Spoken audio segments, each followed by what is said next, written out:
Zambia has a hydro dependency problem. We've spent years and years praying for the rain to keep our lights on. In fact, we even created a day of national prayer on this. But in 2026, we've learned that prayer is not an energy strategy. We're looking at the bedrock of our grid, Maamba Energy Limited. We're deep diving into the $400 million Phase II expansion, the 300 megawatt boost that aims to decouple our economy from the clouds. Let's qualify and validate our needs. It's going to be a bit of industrial appetite mixed with some Dangote magic. You see, we actually got the Dangote endorsement because it's not just the government that's watching this deficit in power supply, because in late 2025, Aliko Dangote met with President Hichilema and gave a blunt piece of advice. You have coal. Use what God has given to you. Dangote knows that you can't run a massive cement plant or a copper mine for that matter on maybe power. So here's the baseload reality. To achieve our 3 million ton copper target, we need power that doesn't sleep when the sun goes down. Maamba's Phase II will double its output to 600 megawatts, providing the steady current that industrial growth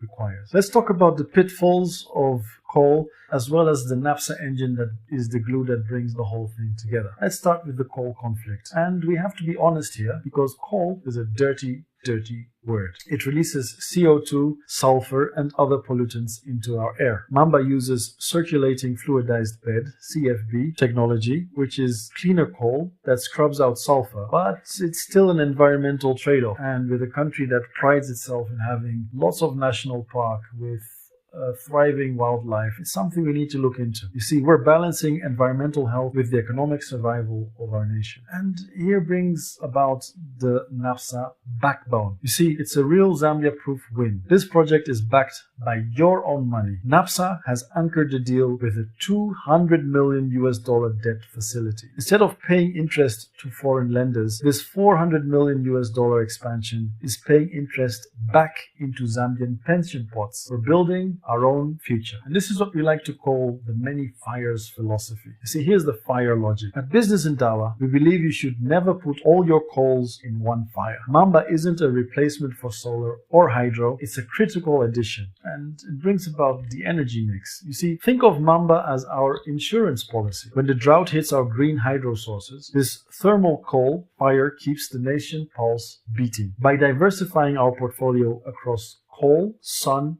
and water, we ensure that the lights stay on for every SME and business. This brings us down to the August 2026 countdown. You see, it isn't just about the election that's happening in August. Maamba is also nearing its completion, and it should be done by August of 2026. You see, construction is currently at 60% completion, and we're counting down to the commissioning in August of this year. We're taking charge of our own energy destination, but I do have a question before I close this off. What do you prefer? Is it solar, coal, or Malasha? Have an Indaba in the comments, and we're happy to read and respond. Now, Maamba provides the base, but can the sun take over the rest? In our next episode, we look at the Masdar 2 gigawatts solar deal. We'll see if $2 billion of UAE investment is the final piece of the puzzle. See you then. Stay Zambia proof.